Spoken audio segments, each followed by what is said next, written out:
Comment ça va?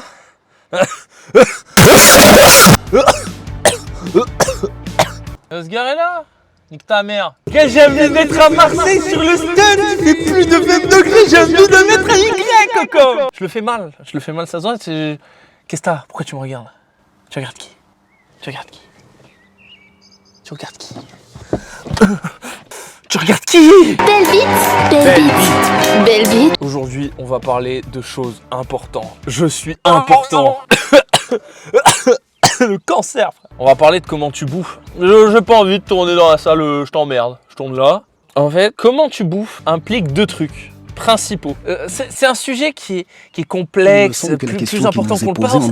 Et deux autres, plus larges. Est-ce que tu écoutes ton corps? Comment tu comprends les signaux de ton corps? Et comment on t'a appris à manger? Quelle a été ton éducation? Comment on t'a éduqué? Quelle était ta socialisation?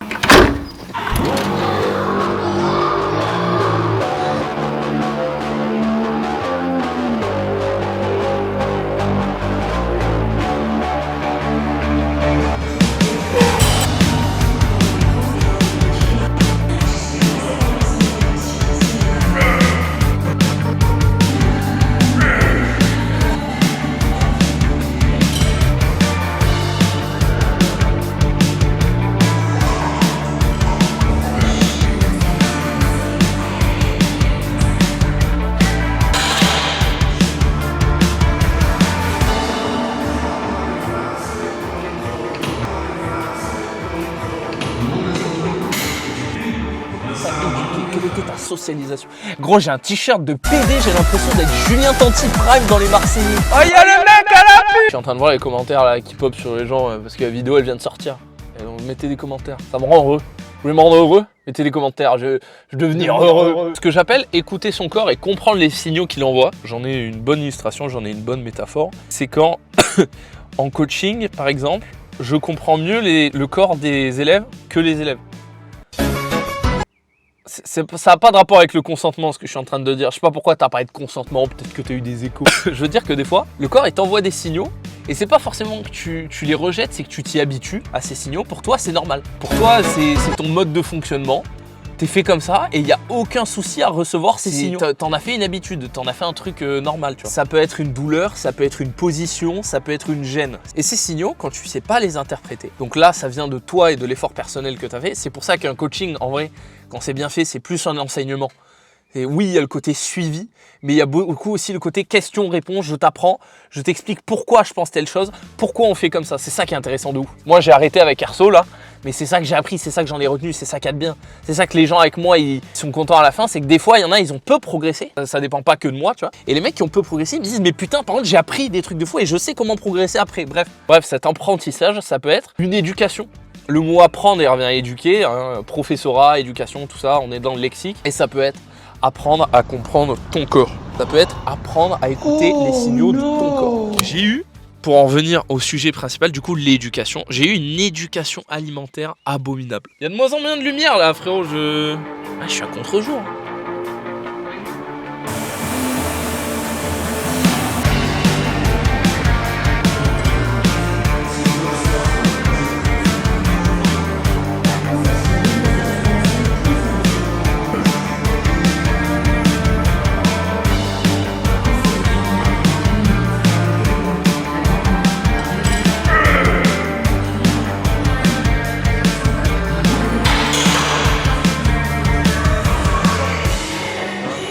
Il y a moins de contre-jour. Je disais, tu peux ne pas avoir eu d'éducation corporelle, d'éducation sur ta santé et même d'éducation alimentaire. Je pense que c'est mon cas et je pense que j'ai été, je fais partie des gosses qui ont été très mal éduqués à ce niveau. Ça fait que des fois, tu as des douleurs, tu as des modes de fonctionnement, tu as des signaux négatifs. Et pour toi, c'est normal parce que tu t'y habitué. Ça va encore plus si tu as le facteur tolérance à la douleur, no pain, no gain. Si tu as pensé comme ça à un moment et qu'en plus, tu n'as pas été éduqué à écouter ces signaux, tu peux avoir d'autant plus ce truc de je réagis pas comme il faut, tu vois. Et ça peut apporter des problèmes de santé graves. Là, aujourd'hui, on va parler de trucs moins graves. Pendant très longtemps, j'ai pas progressé à la salle, tu vois. Et là, juste, je suis satellisé depuis quelques mois, de comparé à il y a 1 an ou 2. Et je récupère même un physique que j'avais avant à Marseille, il y a très longtemps. Tu peux te dire pourquoi? Qu'est-ce qui a changé depuis, sachant que tes connaissances, elles ont fait que s'améliorer et en théorie, tu fais de mieux en mieux. À Marseille, je mangeais du riz. Élément important, on le verra après. Ensuite, je me suis retourné depuis que j'étais à Aix et vers ailleurs, vers des sources de glucides plus solides, plus compactes, des pâtes ou autres, tu vois. Et en fait, ça changeait rien à mon total calorique. J'étais toujours dans le déficit quand je voulais, surplus quand je le voulais. Bref, je me suis rendu compte un jour, c'est trop con. Et je pense que sans les réseaux sociaux, je l'aurais jamais compris, tu vois. Parce que oui, les réseaux, ça veut vous complexer sur ton corps, mais ça te fait apprendre des trucs aussi. Je me suis rendu compte que j'étais ballonné. D'accord. Vous allez dire que t'es très con sur ce point-là, et oui, bah désolé, tu as été éduqué à ça, on te l'a appris, pas moi. Déjà, je croyais que je stockais mal la graisse, ça veut rien dire, j'étais ballonné juste. Tu sais, la fameuse bouée, tu vois. Donc au début, j'ai cru que c'était les laitages. C'était pas les laitages, au contraire, je les digère plutôt bien. À part quand je bouffe 1,5 kg de fromage blanc en 24 heures. Ensuite, j'ai cru que c'était le gluten. C'est la mode, tu sais. Je vous en ai parlé même en vidéo, c'est le gluten, mec. Tu digères mal, le gluten va tout changer. Ça m'a aidé un petit peu d'arrêter le gluten, mais pas que. Et il y a un mois, là, je pense courant avril, je me mets devant mon assiette, premier degré. Je prends une bouchée et je me rends compte que je mâche pas.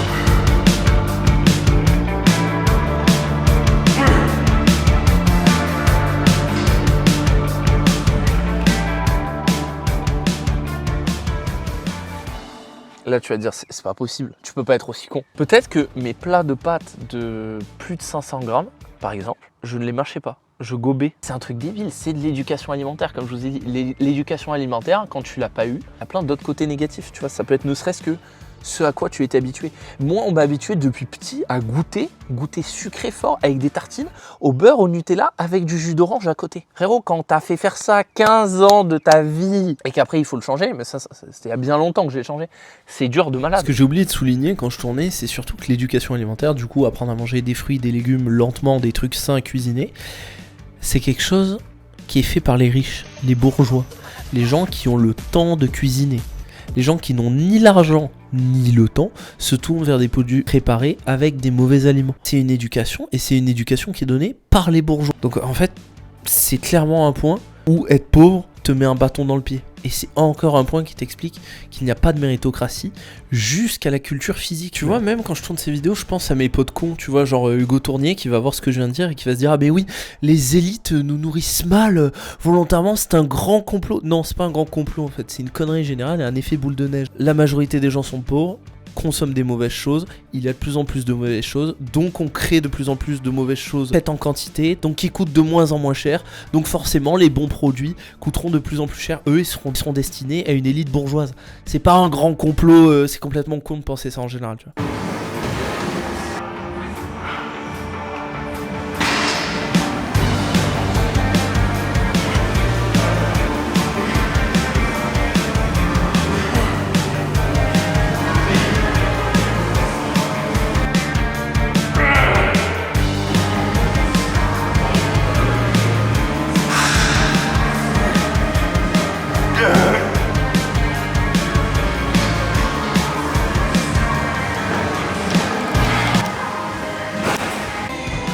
C'est quand je dis prends du plaisir à la salle. Prends-en pas trop non plus. Pas obligé d'être heureux. Fils de pute. Le mec a deux personnalités. Tu vois, si je parle, si je joue ma gueule, c'est parce que je suis pas un exemple. Au contraire même. Et encore mieux, j'essaie pas de faire croire que je suis un exemple. Santé mentale, c'est une cavité abominable comme l'anus d'une pute. Mais respect à toutes les putes d'ailleurs. Te faire croire que je suis meilleur serait juste là pour te complexer. Surtout que c'est l'inverse. Je pense que je suis pire que vous. Je vaux moins. Et vous faire croire que je vaux plus, ça serait vicieux alors que je vaux moins, tu vois. Tu comprends? Je parle un peu comme le Belge là, putain. Van Damme. Si j'achetais une Lamborghini en allant à Dubaï, en étant un coach qui flex sur ça, et que je pensais que j'étais un bon humain pour ça, non. Je serais une sale merde. pardon, c'est le déficit calorique qui parle. Allez regarder toutes les vidéos et référencez-les toutes. Je travaille comme un porc. Vous référencez pas assez. Quand t'a habitué à la cuisine italienne où le seul truc qui existe c'est un glucide, et en fait on t'a appris que j'ai le ventre il est bien gonflé, j'ai bien mangé, je suis bien rempli. Ben non, t'as le bide gonflé parce que ton côlon il travaille, parce que t'as pas assez mastiqué, parce que t'as pas assez détruit l'élément que tu mastiques. Donc la mastication que tu n'as pas déclenchée n'a pas activé des sucs gastriques pour prédissoudre l'aliment avant qu'il arrive dans ton côlon. Ton côlon doit faire un travail de malade. Et donc en plus, les nutriments de ce que tu bouffes, dont notamment les protéines, vont moins bien être assimilés. C'est évident. C'est évident. Mais bon, je ne le faisais pas. Quand je bouffais du riz, justement à Marseille, où j'avais un bien meilleur physique que mon passage à Aix, alors que je faisais de moins bons efforts, en fait le riz, t'as pas à le mâcher quasiment. En fait, le riz, c'est fait pour être gobé, limite. J'abuse. Je ne mâchais pas mes aliments. C'est pour ça que je ne progressais pas. C'est honteux. Mais je pense que c'est symbolique et qu'encore une fois, tu peux en tirer des trucs cool. En fait, c'était une habitude, un mauvais truc, un mauvais réflexe auquel je me suis habitué. Je récupère des coachés. Il y a des coachés à qui j'apprends à marcher. Ce n'est pas une blague. Les mecs ont un valgus là, du genou. Attends, j'ai plus de batterie, là? Non. Les mecs ont un valgus algus, ils marchent de travers, ils marchent avec une hanche, tu sais, un peu devant l'autre, ils ont une faiblesse fessier-ischio qui met en porte-à-faux leurs genoux, ils ont besoin d'aller chez l'orthopédiste. Là, je vous rappelle que le kiné est gratuit en France, on ne tolère pas des douleurs. On travaille sur des douleurs, on fait quelque chose. Ma classe 2, ma mâchoire antério-postérieure, pour laquelle il faut que je me fasse opérer, je vais pas la tolérer longtemps. Regarde From Human to God, il ressemblait à un tracteur, on dirait un gigachad maintenant, mais je vais faire pareil. Lorenzo, ça vaut aussi beaucoup avec l'apnée du sommeil. Je connais beaucoup de potes qui sont en train de faire en ce moment polysomnographe, bref, plein de trucs pour améliorer son sommeil. Tolérer son apnée du sommeil, ça ne va pas. On ne s'inflige pas une douleur qu'on subit. On n'est pas fait pour ça. Les gars, il y a la médecine moderne, c'est gratuit en grande partie. On se réveille. Voilà, c'est important. Je pense surtout pour les mecs, en vrai, parce que c'est un peu un truc de connard de mec de faire tolérer la douleur. Je suis un mal alpha alors que t'es un fils de pute. Et ça vaut aussi avec la dépression. Ça vaut aussi avec ta santé mentale. On ne tolère pas le fait d'aller mal. On retourne chez la psy. On trouve une meilleure psy. Si on a eu des mauvaises expériences. Quand le moment s'y prête, tu vois. On a dit des bons trucs là, à Paris pour le moment.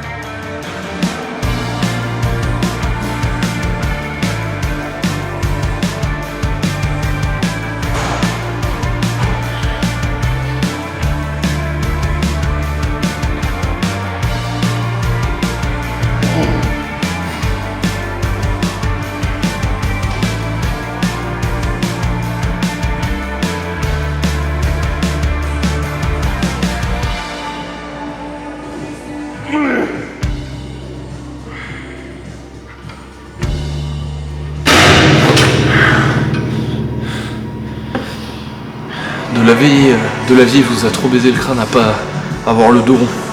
Arrondi le dos un peu quand même. Je dis tout le temps quand c'est les ischios qui sont en retard. Mais chez les mecs aussi beaucoup les trapèzes et les mobilités des vertèbres dorsales. Pour avoir tout ça, il faut avoir un trapèze moyen, un trapèze inférieur fort. Donc, d'arrondir le haut de son dos et d'être capable de le refermer. Tu vois ce que je suis en train de faire là? Si tu fais pas ça, que tu sais pas faire ça et que t'es pas habitué à le faire, tu vas être rigide et ça va te desservir un moment.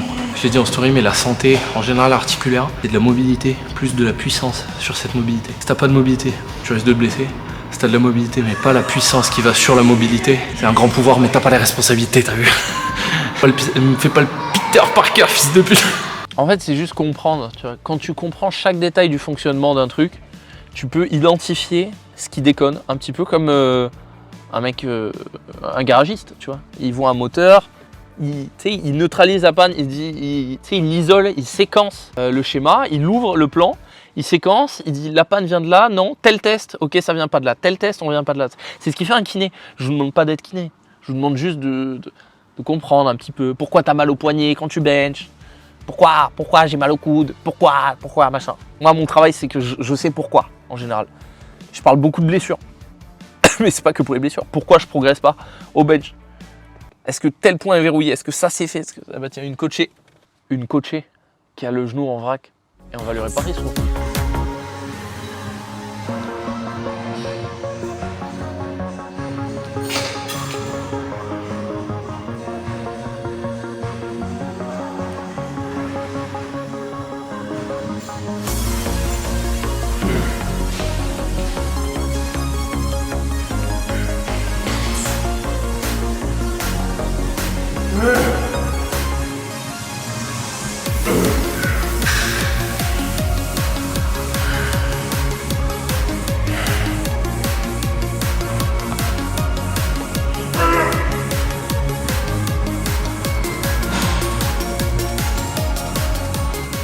Quand je tourne le soir, je prends ma Monster l'après-midi quand je vais marcher. Parce qu'il fait chaud, vas-y, je t'emmerde. Je t'emmerde, gros, je t'emmerde. Gros, je t'emmerde, pauvre, tu parles avec Avenir. Et du coup, là, je m'entraîne tout nu, tu vois. C'est les go muscu, 3/4 du temps hors salle de sport et dans la salle de sport. Ah, je vais me pendre, maman. Maman. En gros, les gars, écoutez-vous. Comprenez vos signaux. Parce que des fois, tu peux t'écouter et juste faire ouais, j'ai mal. Non. Il y a 2 étapes, il y a écouter et comprendre. Ça, la vraie écoute, c'est pas juste entendre, c'est entendre et comprendre. Ouah, je suis parti dans un philosophe de merde, là les philosophes, t'as CNews, Eric Nolot. J'ai baisé ta femme pendant que tu parlais de l'islam, Eric Nolot. Ta pute de merde, tes putes de rêve me sucent le sexe pendant que je fume le zeb. Et en vrai, la psychologie, ça part un peu de là. Déjà, quand t'arrives à la psy, tu lui exprimes ce que t'as, tu mets des mots dessus, tu prends du recul. Et elle peut te mettre des mots sur ces termes et comprendre. Après, tu peux travailler dessus ou pas, ça dépend du type de psy. Bref, écoutez-vous. Spammez les arrêts travail. Les arrêts travail, on baise le capitalisme. Tu peux avoir des arrêts travail gratuits, eh ben tu vas en avoir, Allez, arrête-toi. T'as mal au dos un peu aujourd'hui. Si. Les gars, vous allez me faire plaisir là. Tous ceux qui regardaient la vidéo là, commencez à avoir vachement mal au dos. Allez, on va enrayer la machine. Petit arrêt travail. Le mec c'est le diable. Non, je rigole. Y a rien de mal. Je suis Dieu. Tu vois, écouter son corps. Moi, ce qui m'a fait retourner chez la psy, pour parler franc, c'est des signaux de stress externes. Le psoriasis, je m'étais habitué. Le mal au ventre, le ballonnement qui peut être causé par le stress aussi, des fois, je m'y étais habitué, malheureusement. Quand j'ai commencé à avoir de l'eczéma, des plaques sur les bras, j'ai fait allez, pine ta mère, c'est un autre niveau. Tu vois, c'est comme le bruxisme la nuit. J'étais allé voir un ORL, frérot, il m'avait dit non, va voir la psy. T'es un malade mental, mec. T'es arrivé chez moi, t'as balayé une vieille, tu l'as enculé et t'es allé voter Zemmour avec sa carte. Non mais mec, t'es un malade. Bon, je faisais ça à l'époque aussi. Je dois aller m'entraîner. J'ai plus de séance. Et ils vont me mettre une balayette, j'ai plus de séance. Bon allez, on se reparle à la salle. Bisous.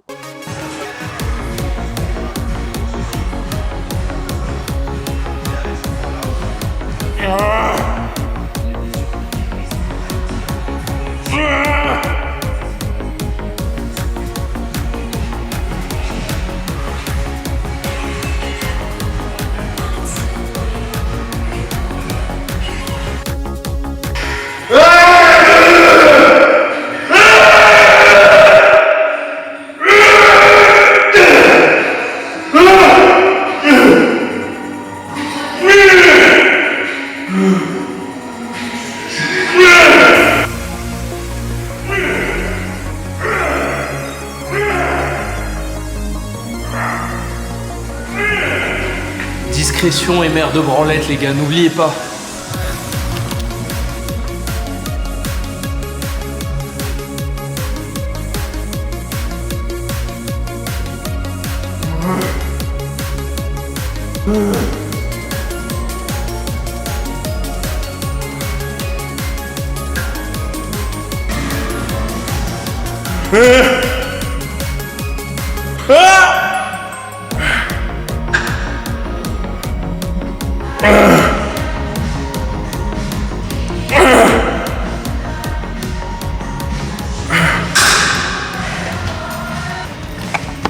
Miaou, miaou, miaou, miaou.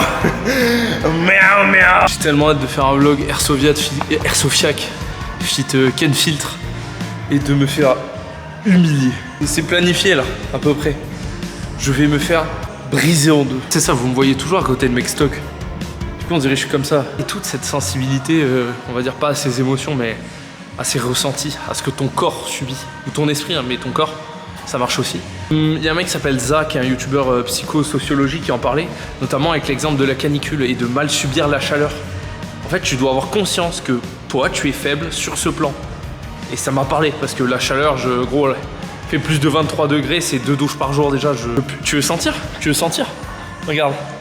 Ça sent le juif, c'est horrible. Il y a beaucoup de monde qui m'a dit, je regarde tes exécutions, parce que je sais que tu fais bien.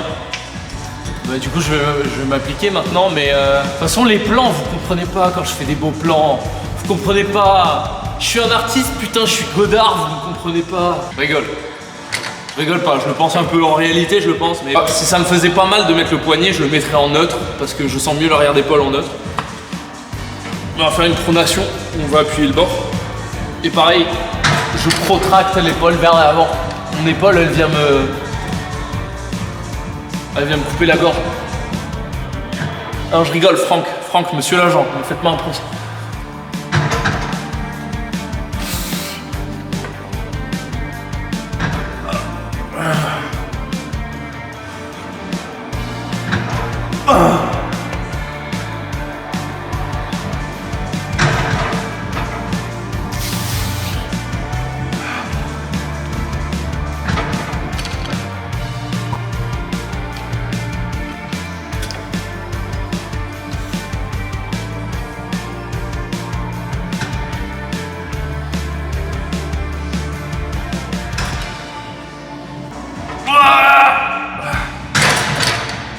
PD va. J'ai repris l'écriture de ce qui aurait été un anti-programme 2 mais qui sera autre chose. Et il faut pas que écrire. Va falloir faire plein d'autres choses. En vrai j'hésitais, est-ce que je garde 19 € ou est-ce que je mets je sais pas 30 € au moins, vu qu'il y aura tellement plus de trucs. En vrai ça fait des années que je l'écris donc... Alors j'ai une autre idée, un truc qui peut coûter encore moins cher. Mais faut pas le dire, faut pas le dire. Chut, chut, garde l'argent, chut. Allez, je me casse. À un moment, faut aller se faire foutre. Bénévole, mais quand même. Bisous, allez, salut. Payez-moi mieux.